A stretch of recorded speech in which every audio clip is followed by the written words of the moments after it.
você consegue conciliar essa vida aí? Você também é personal chef, né? Sim. Você trabalha com isso. Uhum. Como que é tua vida na polícia e cozinhando?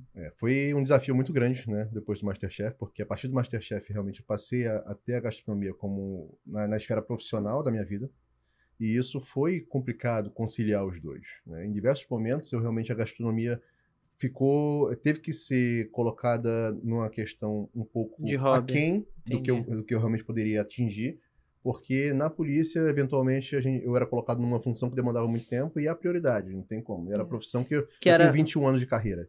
A essa altura, seria difícil migrar exclusivamente só para gastronomia. Até porque a gastronomia aqui no Brasil, de modo geral, eu vejo que ela não é tão valorizada como em diversos outros lugares da Europa, por exemplo, que ganha-se muito melhor pelo trabalho. E no Rio de Janeiro, menos ainda. Muito isso que eu falo. Porque eu estagiei... Gastronomia e cultura aqui. Estagiei em restaurante de São Paulo e, assim, conheço a realidade do Rio. São Paulo já é muito além do reconhecimento do que se tem no Rio de Janeiro. Um exemplo, tinha uma amiga minha que era chefe de cozinha de um hotel em Copacabana, beira-mar, e, cara, ganhava R$3.000 por mês para ser chefe de cozinha de um hotel inteiro que tinha 3 cozinhas. Absurdo. Ou seja, é quase criminoso. Mas aí quando você pega o salário base de um chefe de cozinha no Rio de Janeiro, é R$2.500. Né? No rol das categorias, o salário base é R$2.500. Então, assim, é ridículo. Pra você se destacar nesse ramo da cozinha, teria que se abrir no restaurante seu? O que você acha? Então, o universo da gastronomia é muito grande. E hoje eu tenho focado muito nessa questão de personal chef e consultoria, porque eu vejo que é um problema muito grande a qualidade do que é servido, do que é ofertado no mercado, e a capacidade técnica da mão de obra, que também está muito aquém do que ela pode ser. E a qualidade do que é servido está diretamente ligada a isso. Né? Então, o que eu tenho tentado fazer é a parte de personal chef, oferecer comida boa, com a qualidade e com a técnica que eu tenho para quem me procura, e a parte de consultoria, dar treinamento para que esses locais, estabelecimentos, com as suas mãos de obra, cheguem a um patamar de excelência que tenha a capacidade de oferecer uma comida de qualidade para o seu cliente. De um restaurante top. O problema é difícil às vezes, de mostrar para as pessoas, né, do dono do estabelecimento, o quanto é importante isso e o quanto isso vai agregar em retorno financeiro para ele. Sim. Porque se ele tem um alimento que é feito com qualidade, que é servido sempre no mesmo padrão, de qualidade, né? Padrão de qualidade. E que tem sabor de verdade, uma boa apresentação, instiga todos os sentidos, o teu cliente vai voltar, não importa quantas vezes você estiver ali, ele vai sempre voltar para o teu restaurante, vai indicar para outras pessoas, vai trazer outros amigos e você vai ter sempre a rotatividade. Vai ter uma clientela realmente fiel, cativa. Agora, não é isso que acontece, aqui a gente tem muito rotatividade. Às vezes, porque... E o pior de tudo é que você acaba tendo que voltar porque você não tem muitas vezes para onde ir. E abre e fecha muito restaurante. Muito. Você vê, às vezes, um restaurante lindíssimo. Pô, você fala, caraca, dá, sei lá, 2 meses, 3 meses, aquele restaurante já fechou. Eu te dou um exemplo.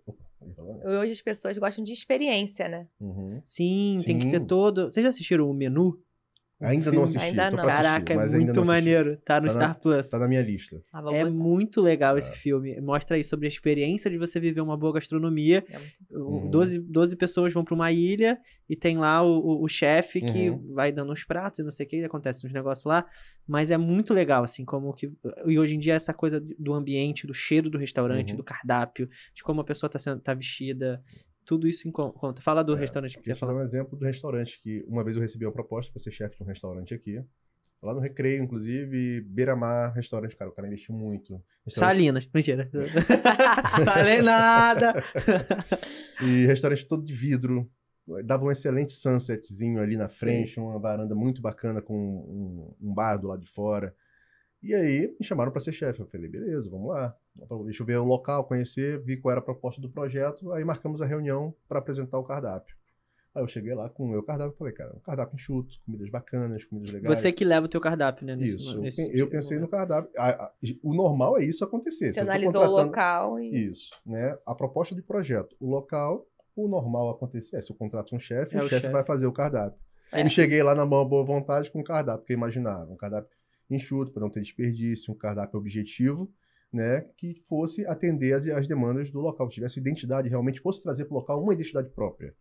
Né, e financeiramente super, assim, bem elaborado, porque eu tinha margens de lucros muito boas nos pratos, mas apresentando pratos de qualidade, bem apresentados, bonitos. Várias técnicas moleculares e tudo mais, para poder deixar o negócio bem diferenciado. Quando eu chego lá, eles me chegam, os donos... Com o cardápio. Com o cardápio deles. E eles não eram da área, não são cozinheiros, não são chefes de cozinha. São empreendedores. Não são da área de alimentação em nada, são empreendedores. E o empreendimento que eles tinham antes disso era um quiosquezinho no aeroporto. Um quiosque de café no aeroporto. Era a experiência que eles tinham. Mas chegaram com o cardápio. Meu menu devia ter uns... No total, contando das entradas, que era a maior parte, que eram petiscos, assim, pratos mais leves, alguns principais. E sobremesa, eu acho que uns 14 pratos. Tudo, menu. Da entrada à sobremesa. 14, 15. O deles tinha 58 pratos. 58 pratos. E eu sempre falo isso, num bom restaurante, você abre o cardápio, Não é uma tem. página. É. Não tem muita Não opção. precisa, você dá muita opção. Você vai no quilo, no quilo que tem 50 opções lá pra tu ir no bandejão pra tu ir botando. Mas um restaurante de chefe, um restaurante que se preocupa com o alimento, não tem muita opção mesmo. Não, porque tem estoque, tem a compra, né? Tem a parte financeira. Principal, 2 pontos, cara. Se você quer ter muito prato no seu cardápio, como a Nemesis falou, o teu estoque vai ter que ser gigante. Né? E segundo ponto é que vai ter muito desperdício no processo de cocção, você vai ter muita coisa desperdiçada ali. Isso vai ser convertido no preço do Exato, porque eu vou processar muita coisa diferente o tempo todo, então, cara, a chance de eu ter desperdício, de eu perder um ponto, porque eu tô prestando atenção em várias coisas ao mesmo tempo, é muito grande. Sim. Né? Então, e aí chegou nesse ponto, e o cara tinha desde a sardinha frita até um risoto e não sei o que, passando por todas as cozinhas do mundo. Estrogonofe. Tá com estrogonofe ali. Todo restaurante do estrogonofe. E aí eu falei, cara, vocês querem... Aí foi um debate constante, eles não queriam arredar o pé. Eu falei, vocês precisam de um cozinheiro, porque primeiro não é um chefe. Não é um chefe, só para executar o que vocês querem. Segundo, boa sorte para vocês. Porque o que vocês vão gastar nisso aqui de insumos, vão ter desperdício e, cara, tá lá. Se arrastando e... Geralmente quando acontece isso, cara, não dura 2, 3 anos, não passa pelo menos 2, 3 anos, né? Porque é realmente um tiro no pé. Um tiro no pé. Eu acho isso também. E eu tava pensando que esses restaurantes que a gente tem aqui no Recreio, Barra e tal, onde eu moro e onde eu fico mais, eu vejo eles abrindo e fechando e não tem... Você não tem uma continuidade, aquela coisa assim, pô, vai lá, meu avô, meu pai ia naquele restaurante. Acabaram-se os restaurantes assim, né? Família. Tem um que eu vou, acho que é desde 1980, alguma coisa, que é o Héctor, ele no começo, que tem um garçom... Nossa, é verdade. Eu vou há 15 anos. Né? Tem um garçom que ele tá lá que desde essa época. Sempre, eu acho muito maneiro. Já chama pelo nome. Ele, eu sei que tá lá há mais de 20. E eu vi outro dia, uma época que eu tava lá, tinha um cliente que tava conversando. E aí encostou na minha mesa, começou a conversar. E ele falou que o pai dele foi naquele restaurante há 20 e tantos anos atrás e tudo mais. Então, é um dos poucos que eu ainda vou. É muito difícil aqui no Rio isso. Que eu vejo que tá durando ali, continua indo.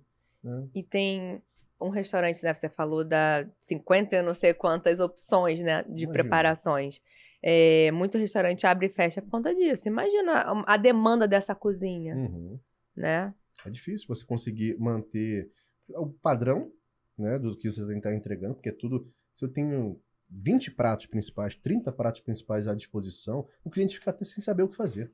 Muitas vezes o cliente abre o cardápio e ele fica em dúvida, porque ele não está direcionado. Se você tem poucos pratos, alguns de carne, alguns de ave, poucos de frutos do mar, ele fica bem mais limitado. Sim. E ele vai ser direcionado para alguma coisa que vai agradar ele de uma forma muito mais fácil. Uma coisa que eu faço muito quando vou no restaurante, às vezes é tentar trocar o acompanhamento. Eu quero, sei lá, um polvo, mas eu quero com, sei lá, com um risoto tal. Aí não vai pode. Lá confundir a cabeça do... O chefe quer me matar. Problema. Eles não fazem. Não, esse a gente não faz. Mas não tem no prato tal? Joga nesse prato. Mas... já sei, é simples. Agora vamos lá. Isso é uma técnica, uma questão bem complicada. Controversão do mundo do chefe. Por quê? Existem ingredientes, né? Quando um prato é pensado por um chefe, um prato é construído baseado nos sabores e texturas que compõem, se for realmente uma coisa bem feita. Né? Porque alguns saem misturando qualquer coisa. Mas se for alguma coisa realmente como tem que ser, como o chefe tem que fazer, ele pensa na construção de sabores, o que é mais ácido, com algo mais adocicado, harmonização, equilíbrio em todos os aspectos, os espectros de sabor e texturas. Quando às vezes você pensa em mudar o acompanhamento, jogar em outra proteína, aquele acompanhamento naquele prato, com aquele sabor, aqueles temperos não vão ficar bons. E aí a chance, assim, você pode até gostar, mas a chance de não ficar bom é maior. E aí você dizer que o prato não estava bom, e aí a culpa é do chefe porque o chefe não fez um prato legal. Exatamente. E quando você pede queijo num prato com, sei lá, macarrão com camarão, aí você fala, não tem um queijo ralado? Não, não temos. Não, mas eu queria um queijo ralado. Não, o chefe falou pra não botar. Mas eu queria. Mas não, querido, uma coisa não pode. Uma coisa que eu acho que, assim, que falta um pouco de sensibilidade nos chefes, né? Existe uma maneira de você driblar isso. Por exemplo, assim, olha, o garçom, o chefe, o maître vai falar, não, esse acompanhamento não cai bem com essa proteína. Sim. Mas o nosso chefe tem uma opção. Qual a proteína que você quer, de repente? Falou, eu quero um frango. O chefe, então, vai fazer um prato exclusivo para você. Isso. E aí ele vai pensar num prato lá na hora. Lá na hora. Né? Porque para algumas pessoas que têm algumas limitações, às vezes até alimentar, como é o meu caso, que eu tenho limitação com crustáceo. Você Então, é alergia? Eu sou alérgico a crustáceos. Então, às vezes, eu vou chegar num lugar e não vou ter essa opção, né? O menu de degustação, por exemplo, às vezes uma das etapas ali, tem um menu de degustação, é um crustáceo. Tem só o cheiro, às vezes, quem tem um perfil alérgico maior às vezes só de encostar, já temperar o negócio. Exatamente.